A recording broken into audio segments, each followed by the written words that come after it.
નમસ્કાર મિત્રો, દર્પણ એકેડમીની YouTube channel પર આપ સૌનું સ્વાગત છે કે જ્યાં તમને મળે છે શૈક્ષણિક વિડીયો તેમજ સરકારી ભરતીને લગતી તમામ માહિતીની સૌથી લેટેસ્ટ અને અદ્યતન અપડેટ. આજના આ વિડીયોમાં આપણે ટાટ એચએસ એટલે કે ટાટ હાયર સેકન્ડરીની જે જાહેરાત આવી ગઈ છે એ આપ સૌએ જોઈ લીધી હશે, પણ તે જાહેરાત જોઈશું અને તેની અંદર કેટલીક અગત્યની બાબતો, ફોર્મ ભરવાની પ્રોસેસ, મેરિટ, જગ્યાઓ, સમયગાળો, હાજર તારીખ સુધીની જે કંઈ પણ પ્રક્રિયાઓ છે એ તમામ આપણે ટૂંકમાં સમજવા માટે પ્રયત્ન કરીશું. તો વિડીયોને અંત સુધી જોતા રહો. સાથે જ આપ અમારી ચેનલ પર નવા હો તો ફટાફટ ચેનલને સબસ્ક્રાઇબ કરી અને બાજુમાં રહેલું બેલ આઇકન છે એને દબાવી દો. નીચે અમારી ટેલિગ્રામ ચેનલ દર્પણ એકેડમીની લિંક આપેલી છે, ત્યાં તમે પ્રશ્નો પણ પૂછી શકો છો અને એના જવાબો મેળવી શકો છો. તો ચાલો ફટાફટ પહેલાં જાહેરાત વિશે વાત કરીએ અને ત્યારબાદ આગળની સમજૂતી હું આપને આપીશ. તો જોઈએ, અહીં આપ જોઈ શકો છો, અહીં જે જાહેરાત આપવામાં આવેલી છે એ આપે 100% જોઈ લીધી હશે. તેમ છતાં પણ એક વખત ફટાફટ એના ઉપર નજર કરી જઈએ.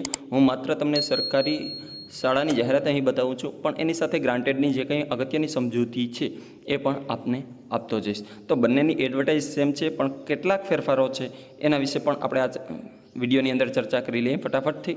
તો વિડીયોને લાઇક કરી દેજો મિત્રો, ફટાફટ શેર પણ કરી દો. ઘણા બધા મિત્રો સુધી આવી અગત્યની માહિતી પહોંચતા ઘણો બધો સમય લાગે છે અને એમને પણ ઉપયોગી થાય. સાથે જ વિડીયો પસંદ આવતો હોય તો લાઇક કરવાનું ભૂલતા નહીં અને ચેનલ પર નવા હો તો સબસ્ક્રાઈબ કરી દો. ફટાફટ સબસ્ક્રાઈબ કરી દો, જેથી કરીને અમે આ ટાટ ભરતી પ્રક્રિયાના તમામ પ્રશ્નોના જવાબો આપને આપીશું અને તમામ સમસ્યાઓનું સમાધાન અમારી પાસેથી આપ મેળવી શકશો. સાથે જ સંપૂર્ણ ભરતી પ્રક્રિયા દરમિયાન તમામ માહિતી અમે અમારી ટેલિગ્રામ ચેનલના માધ્યમથી, વોટ્સઅપ ચેનલના માધ્યમથી કે પછી યુટ્યુબ ચેનલના માધ્યમથી આપના સુધી પહોંચાડતા રહીશું. એટલે આપ નીચે આપેલી જે લિંક છે, સોશિયલ મીડિયા લિંક, એમાં પણ જોડાયેલા રહો, જેથી કરીને આવી અગત્યની બાબતો છે એ ફટાફટ આપના સુધી પહોંચી જાય. તો આખી સમગ્ર પ્રક્રિયા સુધીની તમામ માહિતી તમને આ ચેનલ પરથી મળવાની છે.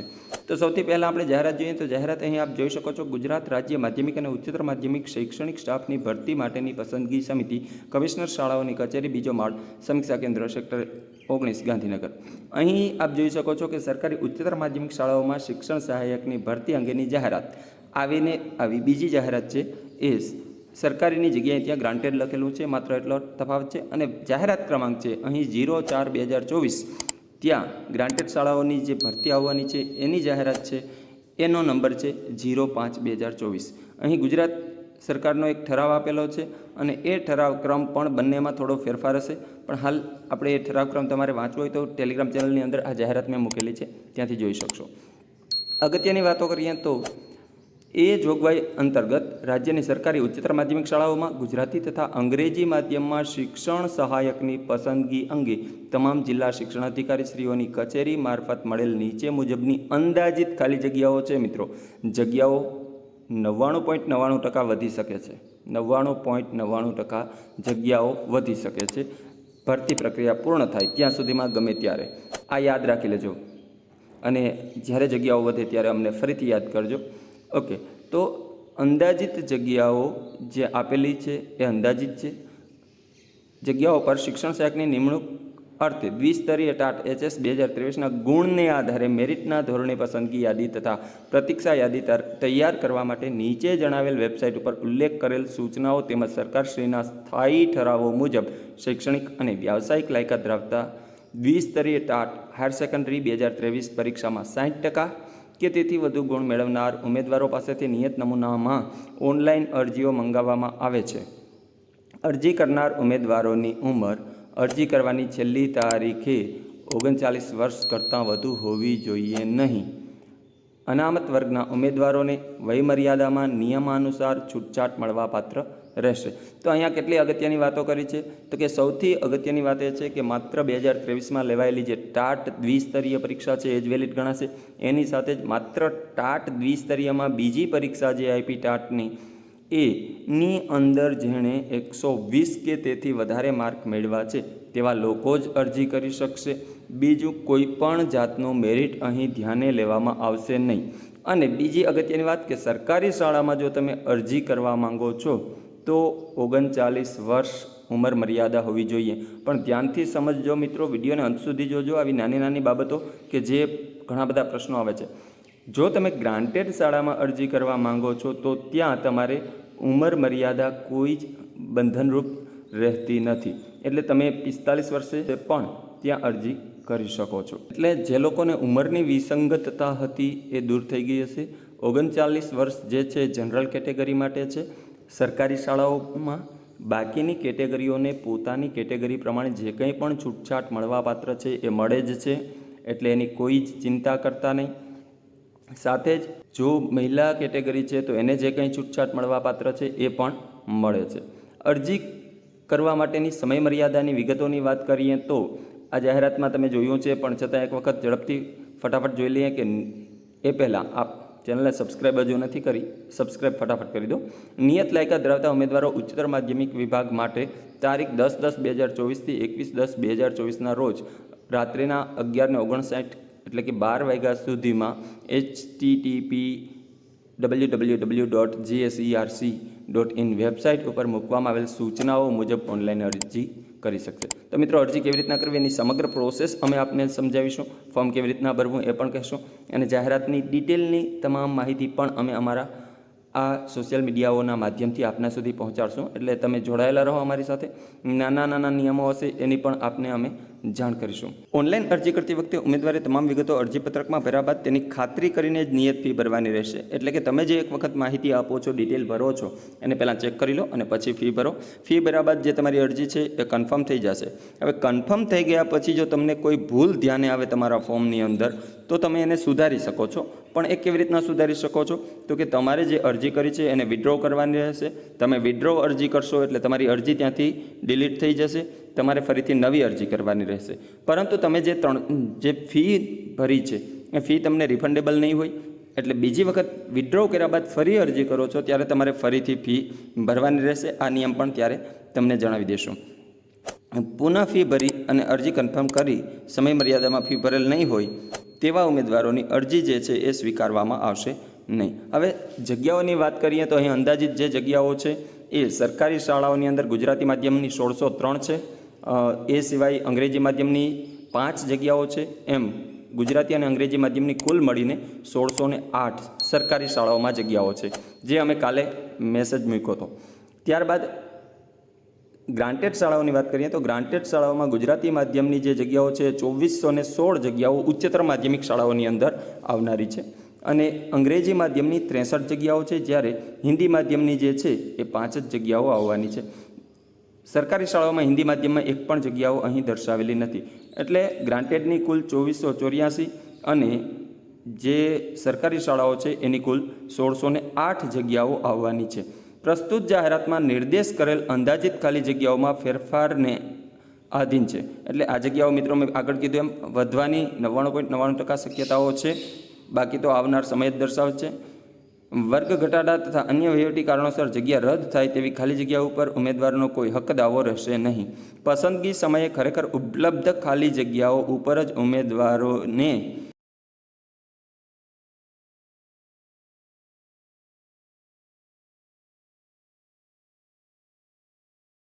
મેળવેલ ગુણવત્તા ક્રમ અનુસાર એટલે કે મેરિટ ક્રમ પ્રમાણે શાળા પસંદગીની તક ઉપલબ્ધ થશે, જેની નોંધ લેવી. ભરતી પ્રક્રિયા દરમિયાન કોઈપણ બાબતે અર્થઘટનનો પ્રશ્ન ઉપસ્થિત થશે તો નિર્ણય અંગે ભરતી સમિતિનો હક અબાધિત રહેશે. એટલે જો કોઈ મૂંઝવણ આવશે તો ભરતી સમિતિ જે કંઈ નિર્ણય લે એ જ માન્ય ગણાશે. જાહેરાત સંબંધિત વિગતવાર જાણકારીની સૂચનાઓ છે એ ઓફિશિયલી GSERCની વેબસાઇટ ઉપર મૂકવામાં આવશે. તેમજ ભરતી પ્રક્રિયા દરમિયાન તમામ સૂચનાઓ અને વિગતો વખતો વખત વેબસાઇટ ઉપર અપલોડ કરવામાં આવશે. બાકી કોઈ રીતે ઉમેદવારને જાણ કરવાની કદાચ ન પણ કરાય તો આપ અમારી ચેનલમાં પણ જોડાયેલા રહો, જેથી કરીને ત્યાંથી પણ અમે તમને આવી અગત્યની કોઈ અપડેટ આવે તો જણાવતા રહેશું. ઉમેદવારોને નિયત રીતે વેબસાઇટની ચકાસણી કરવાની રહેશે. વેબસાઇટ પર મૂકેલ કોઈપણ સૂચનાઓ વિગતથી અવગત ન થનાર ઉમેદવારની ભરતીની કોઈ પણ તબક્કે સામેલ ન થઈ શકે તો આ અંગે ઉમેદવારની અંગત જવાબદારી રહેશે અને બાદમાં આ અંગે ઉમેદવાર કોઈ લેખિત મૌખિક રજૂઆત ધ્યાને લેવામાં આવશે નહીં અને ભરતી સંદર્ભેના તમામ હક ગુજરાત માધ્યમિક, રાજ્ય માધ્યમિક અને ઉચ્ચતર માધ્યમિક શાળાઓમાં શૈક્ષણિક સ્ટાફ ભરતી પસંદગી સમિતિના અનામત રહેશે. એટલે મિત્રો, ખાસ આ માહિતીથી અપડેટ રહેવું જરૂરી છે. જો તમે એક પ્રોસેસમાં પણ ચૂકી ગયા તો તમારો સમય છે એ જતો રહ્યા પછી તમે કોઈ પણ દાવો કરી શકશો નહીં. ખાસ મિત્રો, ફોર્મ ભરાવાની શરૂઆત 10 તારીખથી થવાની છે અને એ પછીની જે પ્રક્રિયા છે એની સમગ્ર વાત કરીએ હવે આપણે. તો જે આગળ જણાવ્યું હોય આ હતી ભરતીની જે કેટલીક બાબતો. તો સૌથી પહેલાં ફોર્મ ભરવાની વાત કરીએ તો 10 તારીખથી ફોર્મ ભરવાની શરૂઆત થશે અને 21 તારીખ સુધી આ પ્રોસેસ ચાલવાની છે. એની સંપૂર્ણ ડિટેલ ફોર્મની નોટિફિકેશન આવ્યા બાદ ફરીથી અમે આપને સમજૂતી આપી દઈશું. ત્યારબાદ મેરિટની વાત કરીએ તો ઘણું ઊંચું જઈ શકે છે મેરિટ ગ્રાન્ટેડ શાળાઓની અંદર બધા જ વિષયોમાં, પરંતુ ખાસ કેટલાક વિષયો છે કે જેમાં ઉમેદવારો જે છે એ જરૂરિયાત કરતાં પણ ઓછા રહેવાના છે. તો એ જાહેરાત વિષયવાર આવે ત્યારબાદ અંદાજિત મેરિટ કહી શકાય છે, પણ અંદાજિત મેરિટ એ કોઈ પણ રીતે લાસ્ટમાં કામ લાગતું નથી, માત્ર અને માત્ર એ અંદાજિત જ રહે છે. એક ખોટી આશા જગાવે છે અને ફરીથી પાછા આપણને નિરાશ કરે છે. જગ્યાઓની વાત આપણે કરી દીધી કે કુલ એટલી જગ્યાઓ આવવાની છે ગ્રાન્ટેડ અને સરકારી બંનેની થઈને. તો આ દરમિયાન આપે અરજી કરવાની છે તમારા વિષયની અંદર. સમયગાળાની વાત કરીએ તો સમયગાળો ખૂબ લાંબો છે. 10 દિવસ માટે ફોર્મ ભરાશે, ત્યારબાદ તમારું 4-5 દિવસ પછી જે કંઈ પણ પ્રોસેસ આગળની થશે એ ચાલુ થશે. પરંતુ એ પહેલાં આપણે એ પણ જણાવી દઈએ કે ખૂબ જ ધીમી ગતિથી આ ભરતી પ્રક્રિયા ચાલે તેવા દિશા નિર્દેશ અત્યારે જોઈ શકાય છે. કારણ કે હાલ જે આચાર્યની ભરતી છે એ પણ મંદ ગતિથી ચાલે છે, ત્યારબાદ જૂના શિક્ષકોની ભરતી પ્રક્રિયા છે એ પણ ધીમી ગતિથી જ ચાલી રહી છે અને એના ઉપરથી અનુમાન કરી શકાય છે કે આ સમયગાળો છે એ ખૂબ જ લાંબો સમયગાળો લઈ શકે છે ભરતી પ્રક્રિયાને. ખૂબ ઝડપથી ભરતી પ્રક્રિયા પૂર્ણ થાય એવી કોઈ આશા દેખાતી નથી. હાજર તારીખની વાત કરું તો હાજર થવાની તારીખ છે એ ખુલતા વેકેશનમાં અથવા તો ખુલતા સત્રથી દિવાળી પછી થઈ શકે એવી સંભાવનાઓ રહેલી છે. એ પહેલાં હાજર કરે એવી કોઈ સંભાવનાઓ હાલ જોઈ શકાતી નથી. જો નસીબ જોગ વહેલા હાજર કરી દે તો આપનો પગાર ખૂબ ઝડપથી વહેલો ચાલુ થાય અને આપની નોકરી પણ ચાલુ થઈ જાય. પણ એવી કોઈ જ હાલમાં પરિસ્થિતિને જોતાં સંભાવના લાગી રહેલી નથી. એટલે કે દિવાળી ખુલતા સત્રની સાથે જ કદાચ એવું બને કે ઉચ્ચતર માધ્યમિકના જે શિક્ષકો છે એ શાળામાં જોડાયેલા હોય.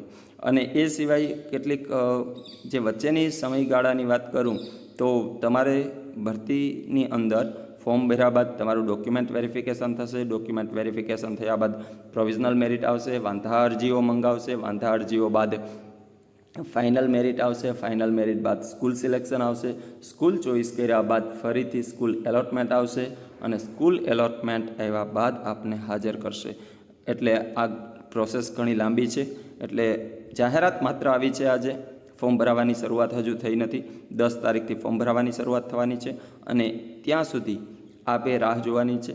હા, તમારું મેરિટ 120થી વધારે માર્ક છે તો તમારે અવશ્ય ફોર્મ ભરવું જોઈએ. સાથે જ આપને કોઈ પણ પ્રશ્નો મૂંઝવે, કોઈ પણ સમસ્યા જણાય તો આપ નીચે કમેન્ટ પણ કરી શકો છો. અમે આપના પ્રશ્નોના જવાબો આપીશું. સાથે જ ટેલિગ્રામ ચેનલ, વોટ્સએપ ચેનલ આ તમામ જગ્યાએ પણ અમે આપના પ્રશ્નોના જવાબો આપવા માટે પ્રયત્ન કરીશું. અમારે આ ચેનલ પર ગઈ ભરતીના તમામ પ્રકારના વિડીયો મૂકેલા છે, જ્યાં તમને મેરિટનો અંદાજ આવી શકશે, પ્રોસેસનો અંદાજ આવી શકશે અને એને લગતી કોઈ પણ માહિતી તમને એ વિડીયોમાંથી પણ મળી રહેશે. એનું જે પ્લેલિસ્ટનું લિંક છે એ પ્લેલિસ્ટની લિંક હું નીચે આપી દઉં છું. સાથે જ ઉપર આઈ બટનમાં પણ આપી દઉં છું કે જેથી કરીને તમે જો એ વિડીયોમાંથી કોઈ અગત્યના વિડીયો જોવા માંગતા હો તો થંબનેલના આધારે તમને ખ્યાલ આવી જશે કે એની અંદર કઈ માહિતી આપેલી છે વિડીયોમાં, તો એ પણ જોઈ શકો છો. તો ખાસ મિત્રો, આ ભરતી માટે અમારી સાથે જોડાયેલા રહો. અમારી સોશિયલ મીડિયાની તમામ સાઇટ્સને તમે ફોલો કરો અને આ ચેનલને સબસ્ક્રાઈબ કરી અને અમને સપોર્ટ કરો. અસ્તુ, ધન્યવાદ.